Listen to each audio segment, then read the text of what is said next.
Bonjour à tous, c'est Gromy pour une petite vidéo aujourd'hui sur le concept de valeur locale.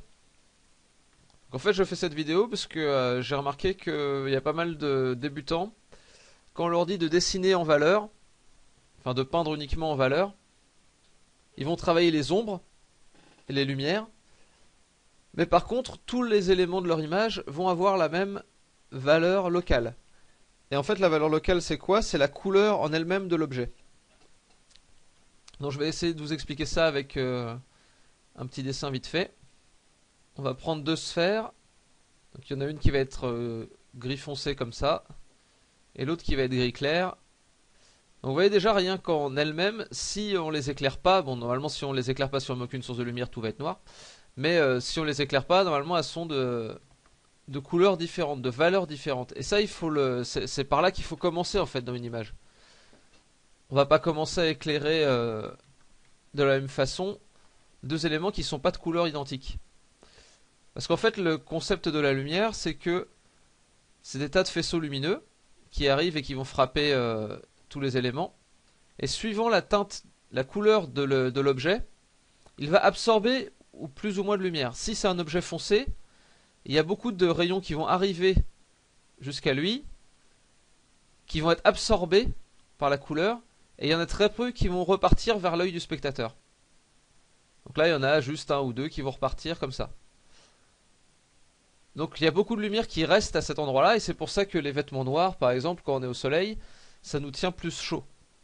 Parce que ça va absorber la lumière et la chaleur du soleil, et ça va en renvoyer très peu, ce qui fait qu'on va voir les choses de façon sombre.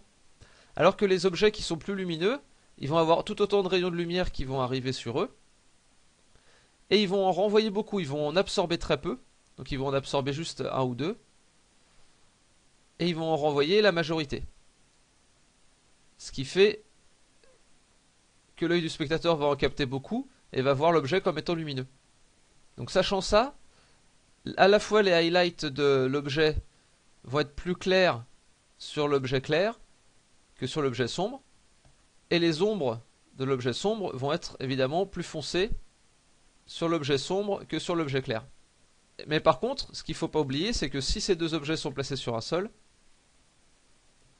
le sol a sa propre valeur locale lui aussi. Et que l'ombre qui va être projetée dessus n'est pas dépendante de l'objet qui est touché, mais de l'objet sur lequel l'ombre est projetée.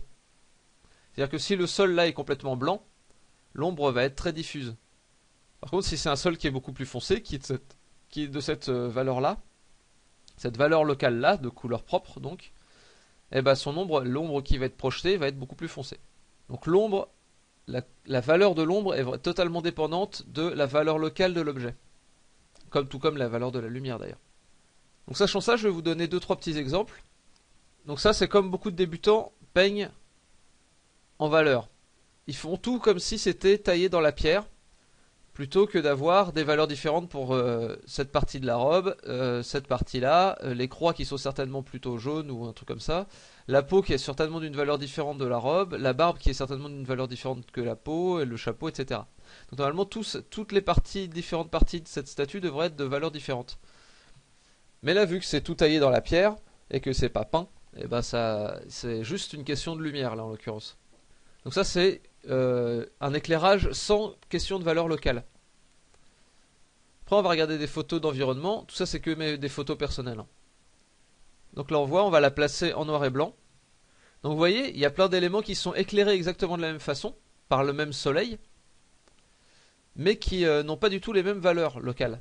Vous voyez que le mur est beaucoup plus blanc que les planches de bois par exemple, qui est un gris qui est à peu près, enfin qui est presque un gris à 50%, alors que ici c'est presque un blanc à 100%. Vous voyez ici dans l'ombre c'est pareil, il y a des choses qui sont différentes entre cette pierre-ci et cette pierre-ci. Déjà il y a deux valeurs locales différentes entre celle-ci et celle-ci aussi, et c'est pas du tout une question d'éclairage. Là c'est vraiment une question purement locale. Un petit dernier exemple. Vous voyez que là le mur est bien plus blanc que la toiture, la terre est bien plus blanche que l'herbe. Enfin voilà, il y a plein de valeurs à étudier qui ne sont pas que de l'éclairage au final. Après un truc qu'il faut savoir, quand on pense en couleur, mais qu'on dessine en valeur, c'est que toutes les couleurs ne fonctionnent pas à tous les niveaux de valeur. On va essayer avec différentes couleurs. Donc là, je mets juste un calque en mode couleur. Et je vous montre un petit peu ce que ça donne sur différentes couleurs, justement. L'échelle de valeur. Donc on a un rouge, un jaune, un vert, un cyan, un bleu plus intense, un violet. Après on peut finir sur un orange et un jaune vraiment citron. Et donc en fait ce que je veux dire c'est que si on veut qu'un objet soit vraiment rouge, si on le passe en couleur, ben, il va pas falloir qu'il ait une valeur qui soit trop claire.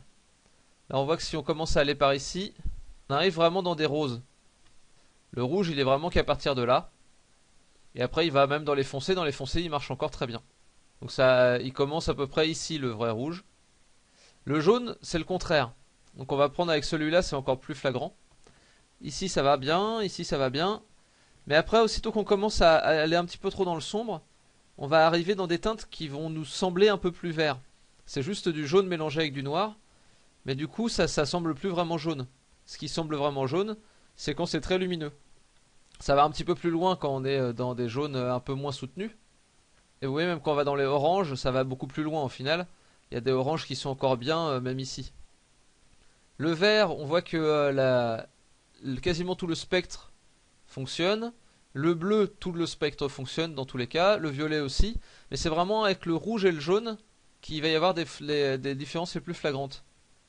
Si on veut faire quelque chose de rouge, il ne faut pas aller en dessous d'un 60% de noir, on va dire. Et si on veut du jaune, s'il est très soutenu, on va pas pouvoir aller plus de 30% de blanc. On va avoir notre limite en jaune qui va être à peu près ici, en rouge qui va être à peu près ici. Pour un jaune un petit peu plus qui tire un peu plus vers l'orange, la limite va être plus loin, et que si ça tire carrément sur l'orange, ça va être encore plus loin. Et sinon vous voyez qu'après pour les autres couleurs, ça fonctionne dans la majorité du spectre. Après je dis pas que ces couleurs là sont pas intéressantes pour autre chose. Mais si on veut faire un objet qui a l'air vraiment jaune ou qui a l'air vraiment orange, qui a l'air vraiment rouge, c'est les endroits du spectre où ça fonctionne le mieux. Après pour taper dans des roses, ça va être intéressant d'avoir ces couleurs là. C'est pareil pour avoir des couleurs qui peuvent sembler vertes mais qui ne le sont pas vraiment pour des paysages ou des trucs comme ça. Toutes ces nuances là vont être assez intéressantes. Ici ça peut nous donner des marrons qui peuvent être assez sympas à utiliser. Donc voilà, toutes les couleurs de toute façon du spectre ont leur utilité. Mais après voilà, ça fonctionne plus ou moins bien. Et ombrer des jaunes avec des jaunes juste plus foncés, ça ne fonctionne pas pour cette raison là, parce que ça va juste faire des couleurs crades. Alors que si on l'ombre avec du orange, et toutes les couleurs qui sont plus loin dans le spectre et qui sont dans d'autres teintes, ça va être plus intéressant tout de suite. Donc là après je déborde un petit peu sur le sujet des valeurs. Donc retenez juste ça, si vous voulez placer un élément qui est rouge dans une image en noir et blanc, il vaut mieux aller dans des valeurs qui sont élevées. Si vous voulez placer du jaune, plutôt dans des couleurs, dans des valeurs qui sont plutôt basses. Donc qui sont plus proches du blanc et là plus proches du noir. Donc voilà, j'espère que cette vidéo vous aura été utile. Je vais vous dire à demain pour une prochaine vidéo, passez une bonne journée, dessinez bien, allez salut!